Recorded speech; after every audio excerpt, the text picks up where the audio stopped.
Aqui ao assunto que está dando o que falar.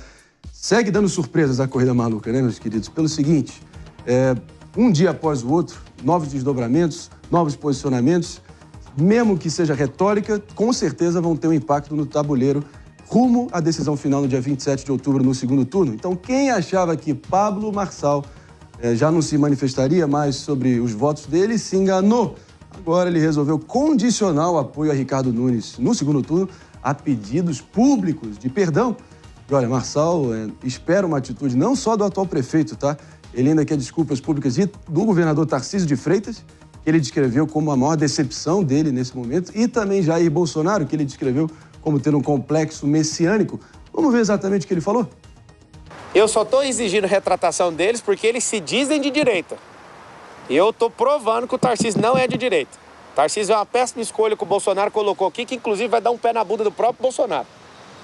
Porque do dia que ele coloca o Kassab está ali dentro jogando dos dois lados. O Kassab está apoiando o Boulos e está apoiando o Nunes. O Kassab é o tipo de jogador que tanto faz o resultado para ele. Se acontecer o milagre de Silas retratar Bolsonaro, Eduardo, Nunes e o Tarcísio, aí eu entrego um documento que eu quero: educação financeira, inteligência emocional, empresarização, profissões do futuro, tecnologias e escola olímpica. Se ele assinar isso, os meus pedidos, eu já passei para o Sabará, se tiver retratação, eu vou para a discussão.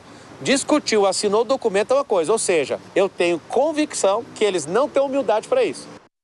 Celso Peixoto, minha querida, vamos tentar entender a psicologia por trás desse posicionamento enfático, contundente, para dizer o mínimo, polêmico também. Pelo seguinte, o sujeito, para se dizer dono dos votos que teve, e ninguém nega, votação estrondosa para a condição eleitoral que ele tinha na largada, mais de 1.700.000 votos, longe de ser desprezível, muito pelo contrário, mas para o sujeito ser dono do voto, leva tempo e algumas eleições. Acho que o Bolsonaro conseguiu consolidar isso só nessa eleição, sinceramente. Então, eu acho que a mesma humildade que pode ter faltado a Pablo Marçal na polêmica do laudo falso, parece que está faltando a ele nesse exato momento. Qual é a sua previsão? Falta bastante humildade dentro disso e vem uma concepção de que o voto é dele, quase como se ele fosse um dono do seu eleitor e ele vai ali dizer: você vai aqui, você vai aqui, você vai ali. Nós sabemos que não é isso que acontece. Embora a transferência ela exista, então, por exemplo, a deputada Tabata apoiou o Guilherme Boulos, mas não necessariamente, inclusive conheço vários eleitores dela que não votariam no Boulos. Então, não existe isso do dono do voto, existe a consolidação que o Bolsonaro, de fato, conquistou com o passar do tempo. O Lula, em certa medida, também conquistou. Mas aqui nós vemos uma questão que, para mim, foi um tiro no pé do Pablo Marçal. E por que eu digo isso? Porque quando nós olhamos para o convencionamento da direita, nós vemos dois nomes muito fortes. Entre eles, o presidente Jair Messias Bolsonaro e o governador Tarcísio de Freitas. Esses dois nomes, eles foram colocados numa situação de exigência de retratação. Então, imagine um sequestro. Para dar alguma coisa, ou seja, para se colocar contra aquele que ele chamou de comunista, do cara que estaria ali do outro lado, o inimigo da esquerda, ele colocou como condição um pedido formal de desculpas a ele, pessoa. Então é uma postura, até como nessa lógica de guerra política, que pode ser interpretada e já está sendo interpretada por alguns como egoísta, uma postura extremamente que valoriza a si e não a sua causa. Isso é muito mal visto pela maioria das pessoas, principalmente na direita. Vamos lembrar que a direita, o grupo que o Marçal está compondo aqui, que teve êxito nas eleições, fez seus 28% de eleitores ali, de voto, de votação expressiva, ele é um grupo que despreza em muitos momentos o Guilherme Boulos. Então, este grupo, ele não vê com bons olhos uma situação como essa. Então, isso acaba gerando um desgaste já muito grande para ele e o afasta ali de compor com o grupo político, que é o grupo do atual prefeito Ricardo Nunes. Agora, anteontem, o atual prefeito Ricardo Nunes esteve ali no Jornal da Manhã, inclusive cravou que as pesquisas iniciais estão projetando uma debandada de 70% dos eleitores de Pablo Marçal diretamente para o atual prefeito. Ele até está mais otimista, dizendo que será 90% de conversão automática, na medida que o próprio Pablo Marçal disse que não é bem assim, dizendo até que metade dos apoiadores dele poderiam ir diretamente para Ricardo Boulos, o tal voto bolsal, como a gente colocou aqui ontem. Guilherme, né? Ele disse isso. Inclusive, temos essa fala aqui para a gente repercutir, Helena? Vamos que vamos. Eu não indo para lado nenhum e liberando o eleitorado, que é o que eu acho que é justo, 45% dos meus votos, certamente o Lula vai, com humildade, tomar de volta. Em relação Os votos, todos os 1.719.024 pessoas que registraram o 28 na urna, fiquem em paz para seguir seus corações. Vocês decidem o que fazer com o voto de vocês. Meus amigos, a depender da perspectiva, né, David? Acho que pode até ser uma boa notícia para Ricardo Nunes, essa previsão dele, considerando que o próprio previu que não ia nem ter segundo turno, que ia ganhar no primeiro turno, então de previsão o Marçal talvez precisa calibrar a mira um pouco. O que você acha? O Marçal liberou os eleitores, 45% deles, para votarem... Destravou. Destravei todos. Para votarem, então, em quem eles desejarem, assim podem converter os votos a Guilherme Boulos. Mas eu acho um pouco de falta de humildade, como ele diz que as pessoas, eles precisam ter humildade e virem me pedir desculpa, falta de humildade por parte do Marçal, porque onde já se viu ele colocar como se os eleitores fossem totalmente deles, não têm o livre-arbítrio para decidir o voto. Ou seja, essa conversão, a gente vai ver lá na frente, eu acredito sim que vai acontecer a conversão de alguns votos que ele teve para o Guilherme Boulos, porque a periferia, eu acredito que não vota tanto por ideologia, mas sim por uma questão para tentar resolver os problemas, aquelas dores que eles têm no dia a dia. Mas, em relação aos votos que vão ser direcionados ao Ricardo Nunes, vai sim pegar a maior fatia. Então, esse discurso dele de, olha, estou liberando os eleitores para que possam votar em Guilherme Boulos, eu acho que não cola. E mais falta de humildade ainda, ele já se colocar como presidente em 2026, dizendo que vai ser o presidente mais jovem da história, ao contrário do Collor, né, que foi impeachmentado. Ele falou... Ele até falou, se referindo ao Fernando Collor, dizendo assim, aquele lá que recebeu impeachment, aquele lá que recebeu impeachment. Inclusive, enfim, me lembra muito o próprio Collor na estratégia aqui. Até o Boni ajudou ele no debate contra o Lula em 89, se referindo ao Lula, porque Lula é um nome forte, popular, ele dizendo o outro candidato, o outro candidato, o outro candidato. Jamais se referindo pelo nome. Mano, sua visão aí dessa briga entre os deuses do Olimpo político da direita é briga de peso pesado. São os gladiadores do terceiro milênio, como diria Galvão Bueno. Como é que fica sua projeção nesse momento? Bom, veja, em primeiro lugar, completamente egocêntrico e desconectado da realidade. É inacreditável como o Marçal parece não ter compreendido coisas que até o próprio fenômeno que ele representa significam. Por exemplo, muita gente dava como se Bolsonaro, de alguma forma, fosse dono do eleitorado dele. O que nós vimos com o surgimento de Marçal, que, apesar das recomendações em contrário do próprio Bolsonaro, da relutância de Bolsonaro em apoiar Pablo Marçal, tivemos filhos de Bolsonaro xingando abertamente o Pablo Marçal, boa parte do eleitorado que antes havia escolhido Jair Bolsonaro, escolheu votar em Pablo Marçal. O que isso mostra? Que o eleitor é soberano, é dono do próprio voto. Ele não é escravo de político algum, né? Pablo Marçal, ao se comportar dessa forma, contradiz o próprio discurso durante o primeiro turno, quando ele dizia que seria servo do povo. Ele tenta, dessa forma, tratar o povo como servo dele, se colocando como se fosse uma espécie de senhor feudal do próprio eleitorado.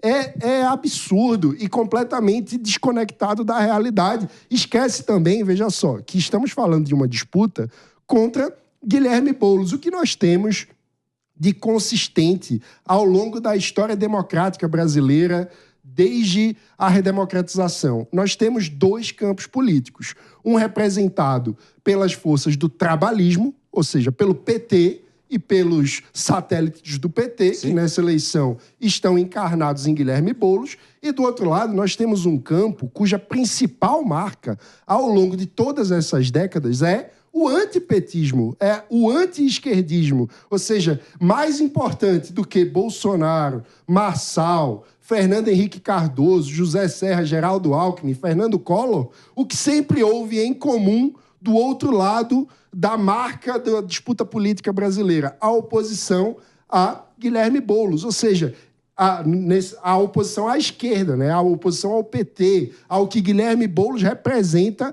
nesta campanha. Marçal, ao, está viciado aí, inebriado pelo próprio ego, se desconectou completamente da própria história política brasileira, do que representa a disputa nesse segundo turno, enfim, se mostra completamente perdido, tentando desesperadamente se manter relevante de qualquer forma, porque o que se mostra é que neste segundo turno, com esta configuração, o eleitor que rejeita a esquerda votará contra Guilherme Boulos, independentemente da vontade de Marçal.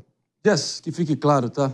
Essa coletiva do próprio Pablo Marçal foi, não sei se antes ou depois, mas foi ali em Alphaville, ou seja, ele voltou ao habitat natural dele, por assim dizer.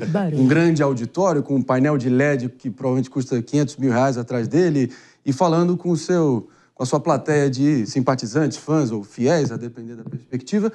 E, em determinado momento, ele já foi fazendo até cálculo eleitoral, projetando 2026, ele dizendo que, para eu ir para o segundo turno, eu vou precisar de 22 milhões de votos. Eu já tenho 22 milhões de votos garantidos no Brasil.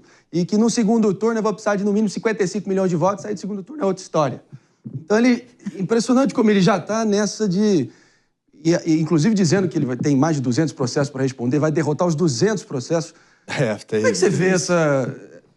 Sabe, ele está muito apressado, talvez, em já querer lançar o futuro dele. Um bastidor interessante. Esse evento, André, chamava A Convocação. Ele anunciou no Instagram dele e o preço do ticket desse funil de vendas foi R$ 97,00 e você poderia levar 3 acompanhantes. Então, ainda foi um evento pago.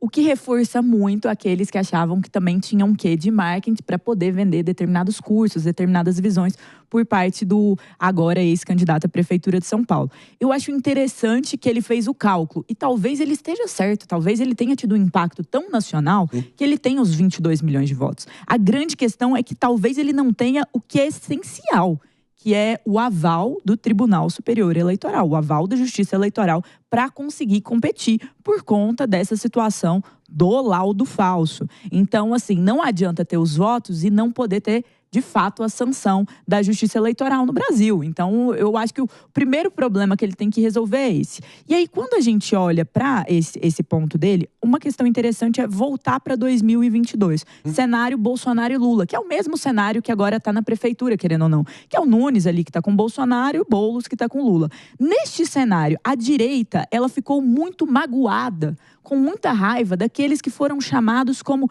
isentões. Aqueles que falavam que os dois eram iguais ou que não se colocaram contra o inimigo vermelho do comunismo. Então, o Marçal ontem fez o discurso que talvez a Soraya Tronic tivesse feito, que é um discurso de nem lá nem cá, vou deixar meu eleitor livre. E ele ainda condicionou, não a uma ruindade apenas, mas ele condicionou um pedido de desculpa do pastor Silas Malafaia, que é um dos nomes, inclusive, mais fortes dentro desse grupo político que é a direita. Ele condicionou ao Eduardo Bolsonaro, ele condicionou ao Bolsonaro, ao Tarcísio. Então, imagina que, no fundo, ele está pedindo que todos esses grandes nomes, em termos de projeção política, se ajoelhem e peçam desculpas a ele. Por quê? Por não terem o apoiado, por terem ido com o candidato que, de fato, está no segundo turno. Então, assim, ele foi um isentão. Será que em 2022, é um questionamento que eu vi um eleitor dele fazendo, ficou com a impressão que em 2022 ele não ia ter ido nem de Lula nem Bolsonaro. Ia ter deixado livre aí, contribuído para algo que a direita lamenta muito, que é a vitória. E se a gente observar mais profundamente, ele fez um elogio ao Lula, dizendo que ele tem um discurso popular e que essa conversão seria por meio do Lula, né? Nessa coletiva de imprensa. Mas eu fico imaginando ele respondendo aos processos, né? Se alguém o questionar, ele vai falar, não. Começa como?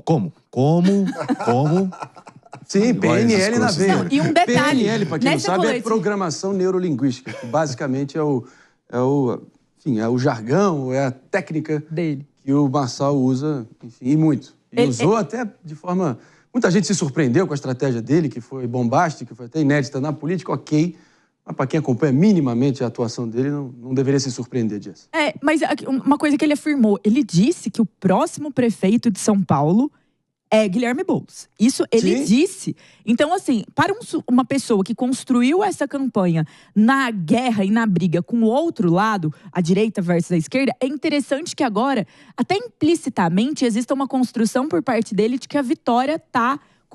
No mesmo dia, o Nunes tinha o esnobado um pouco, dito que ele não estaria no palanque dele, mas é interessante esse afastamento, né? E agora afirmando, depois de não terá segundo turno, que o Boulos seria ali o vitorioso. É estranho, de fato, os gestos dele. Não só estranho, é um delírio, né? Porque toda a lógica indica que Ricardo Nunes é muito favorito nessa disputa do segundo turno. David? Não, eu É isso concordo. aí. Agora,